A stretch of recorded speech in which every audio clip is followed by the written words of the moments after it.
تو जनाब, जैसा कि आप लोग जानते हैं कि इस वक्त तमाम नजरें इस्लामाबाद पर इसलिए क्योंकि ईरान और अमेरिका के दरमियान जो मुज़ाकरात इस्लामाबाद में हो रहे हैं, इस्लामाबाद टॉक्स का नाम जिसको दिया गया, वो मुज़ाकरात अब भी जारी हैं और मुज़ाकरात का जो सिलसिला है अब ये जारी रहने का भी जो है वो इम्कान है। अब खबरें यूँ आना शुरू हो गई हैं कि कुछ कॉन्फिडेंस बिल्डिंग मेजर्स हुए हैं, जिसके बाद अब ये मुज़ाकरात का जो सिलसिला है, जिसके बारे में ये खदशा था कि ये रुक ना जाए, वो जारी रहेगा।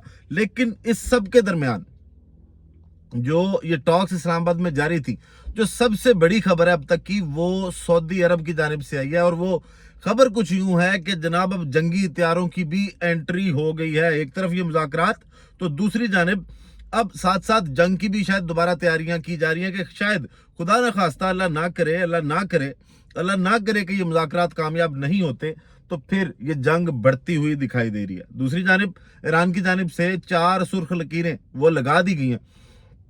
और सवाल ये है कि क्या अमेरिका जो है वो ईरान की इन रेड लाइंस को मानने के लिए तैयार हुआ है या नहीं हुआ।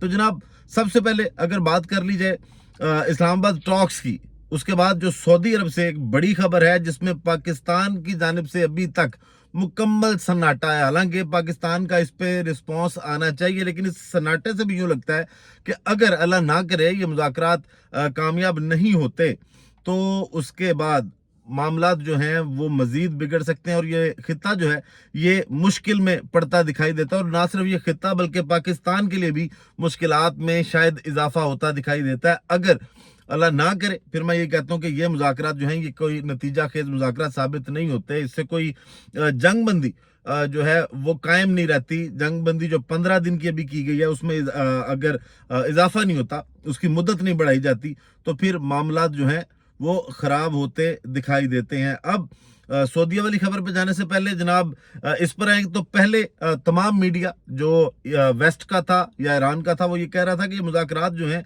ये बराह रास्त नहीं होंगे, ये इनडायरेक्ट मुज़ाकरात होंगे, कि दोनों वफूद जो हैं वो पाकिस्तान जो सालिस है इनके साथ अपने जो नकात हैं वो शेयर करेंगे और फिर अगर कोई कॉन्फिडेंस बिल्डिंग मेजरमेंट होती है तो उसके बाद मुज़ाकरात जो हैं वो डायरेक्ट हो सकते हैं। लेकिन पहले यही कहा गया कि ये मुज़ाकरात जो हैं वो इनडायरेक्ट होंगे। अब जनाब खबरें यूं हैं कि ईरान ने जो 4 सुर्ख लाइनें लगाई हैं, ईरान की जानिब से जो लाइनें लगाई गई हैं, रेड लाइंस बताई गई हैं कि जनाब ये हमारी रेड लाइंस हैं। वो रेड लाइंस क्या हैं? ईरान अभी तक ये कह रहा है कि जनाब हमें आबनाए हुर्मुज़ पर कंट्रोल चाहिए, वो अपनी इस बात पे कायम है। फिर उसके बाद मुस्तकिल जंग बंदी का जो मंसूबा है वो भी ईरान के साथ जो है वो शेयर किया जाए और उस पर ही काम किया जाए। वैसे तो ये अभी तक के जो डायलॉग्स हैं ये बड़े खुफिया रखे जा रहे हैं, लेकिन ये जो ईरान और वेस्ट का मीडिया इनकी जानिब से जो खबरें आ रही हैं वहां से जनाब आपको बता रहे हैं। फिर तीसरी रेड लाइन जो उनकी जानिब से खींची गई है, जो बताई गई है कि जनाब इसको इस पर अमेरिका को मानना पड़ेगा, और वो है कि जो ईरान के असासे मुंजमद किए गए हैं उनको डीफ्रीज किया जाए। और इस पे कुछ खबरें यूं थी, राइटर्स की खबर भी थी कि अमेरिका जो है वो ईरान के ये मुंजमद असासे जो हैं इनको डीफ्रीज करने के लिए राजी हो गया, लेकिन बाद में अमेरिका की जानिब से उसकी तरदीद भी आ गई, इसलिए राइटर्स की ये कोई स्टोरी ज्यादा मैच्योर नहीं हो सकी। फिर उसके अलावा इस वक्त की सबसे अहम जो रेड लाइन है इसको अगर कहा जाए वो ये है कि लबनान समेत खित्ते भर में जंग बंदी की जाए। ईरान अपने इस प्रिंसिपल स्टांस पे डटा हुआ है, कल से खड़ा है, और वो ये कह रहा है कि ईरान जो लबनान के ऊपर हमले किए जा रहे हैं इसराइल की जानिब से, उन हमलों को भी रोका जाए। अब आज भी अगर देखा जाए तो बार बार हमले किए गए लबनान पर इसराइल की जानिब से। अब तक जो है आज के दिन के अंदर 15 शहादतों की इतलात जो है वो वहां से मौसूल हुई हैं कि 15 लोगों को शहीद कर दिया गया। तो जनाब ये वो लाइंस हैं जिसके बारे में कहा जा रहा है कि ईरान इससे पीछे नहीं हटने वाला, और ईरान की जो हुकूमत है उनकी जानिब से भी यही कहा गया कि जो हमारा वफ्द है ना वो वहां पर मौजूद है और हम मुकम्मल उनको सपोर्ट करते हैं, हम उनके साथ खड़े हैं, और ईरान अपने जो उसूली मफादात हैं उनसे पीछे नहीं हटेगा और वो मफादात जो हैं वो आपके सामने रखे गए। अब जनाब इससे आगे चलें, बात करते हैं कि ये जो कॉन्फिडेंस बिल्डिंग मेजर्स क्यों मैं कह रहा हूं कि यूं लग रहा है कि अब होते हुए दिखाई दे रहे हैं। एक तो ये कि आपने हुर्मुज़ से आज जहाज गुजरने की कोशिश की ईरान की मर्जी के बगैर, तो ईरान की जानिब से 30 मिनट की वार्निंग दी गई कि 30 मिनट के अंदर आप वापस जाए, नहीं तो कोई एग्रेसिव रिएक्शन जो है वो ईरान की जानिब से आएगा।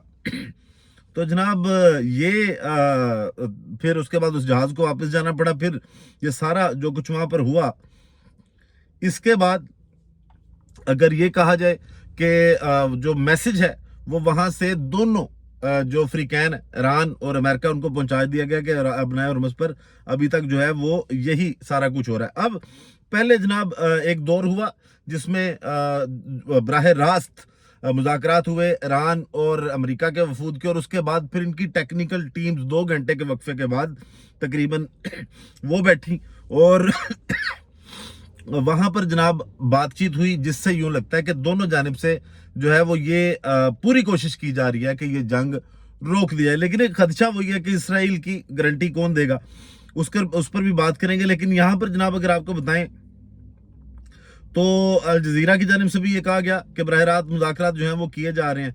अब बड़ी खबर इस्लामाबाद में जो अब आ रही है वो ये है कि इस्लामाबाद में घंटों तवील मुज़ाकरात के बाद अमेरिका और ईरान के वफूद का तहरीरी जो तजावीज़ का तबादला वो हुआ है। तजावीज़ पर इब्तदाई काम शुरू होने के बाद आज ही रात या कल दोबारा मुज़ाकरात शुरू होंगे। तो जनाब एक पॉजिटिव बात यह है, और इससे एक चीज़ का आप अंदाज़ा और लगा सकते हैं कि डोनाल्ड ट्रंप जो है, अगर वो इन मुज़ाकरात पे बैठ रहे हैं और वो इनको संजीदा ले रहे हैं और इतनी जल्दी वो मुज़ाकरात की तरफ आए हैं, अगर वो ईरान के अंदर बड़ी कामयाबी से अपने हमले कर रहे होते, उनका काम जारी होता, या उनको कामयाबियां ईरान से मिल रही होती, या ईरान ने उनको आगे से फेंटी ना लगाई होती, तो शायद ट्रंप इतनी जल्दी मुज़ाकरात के टेबल पे ना बैठता। और ईरान का फाते होने का एक ये भी बड़ा इशारा है कि जनाब डोनाल्ड ट्रंप साहब जो हैं वो मुज़ाकरात की मेज पर बैठे हैं। ये इटसेल्फ ईरान की एक विक्ट्री है। अब जनाब जल्दी जल्दी से आपको वो वाली खबर बताते हैं जिसका आपको इंतजार है, और वो खबर है सऊदी अरब के हवाले से। जो जंगी तैयारे उड़े और पहुंचे कहां पे हैं, और ये वजारत दफा कह रहा है सऊदी अरब का, ये किसी सहाफ़ी की खबर नहीं है, वजारत दफा की जानिब से ट्वीट किया गया, सऊदी वजारत दफा की जानिब से, और एक बार इंग्लिश में ट्वीट किया गया, फिर ताकि ये चीज समझ आ जाए ये उर्दू में भी ट्वीट किया गया। और जैसा कि आपको पता है कि जब ईरानी वफद आना था, अमेरिका का वफद आना था, उससे पहले जो वजीर खजाना है जनाब सऊदी अरब के, उनकी जानिब से पाकिस्तान का दौरा किया गया, और ये बड़ा इंपॉर्टेंट इस दौरे को समझा जा रहा था। और फिर उनकी शहबाज शरीफ साहब से मुलाकात हुई, जिसके बाद ये ट्वीट सामने आना, ये खबर सामने आना कि जनाब पाकिस्तान का फौजी दस्ता 2 तरफा दफाई मुआहदे के तहत सऊदीया पहुंच गया है।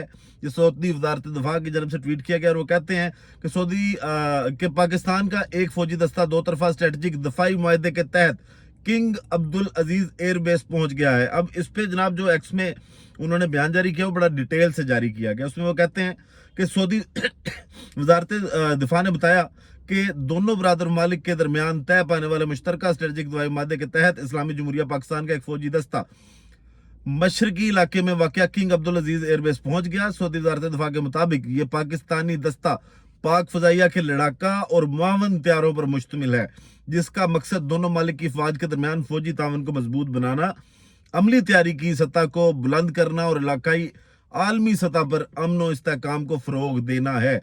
ख्याल रहे कि सितंबर 2025 में पाकिस्तान और सऊदी अरब के दरमियान दारुल हुकूमत रियाज में बाहमी जो मुआहदा हुआ था, उसके तहत अब ये फौजें गई हैं।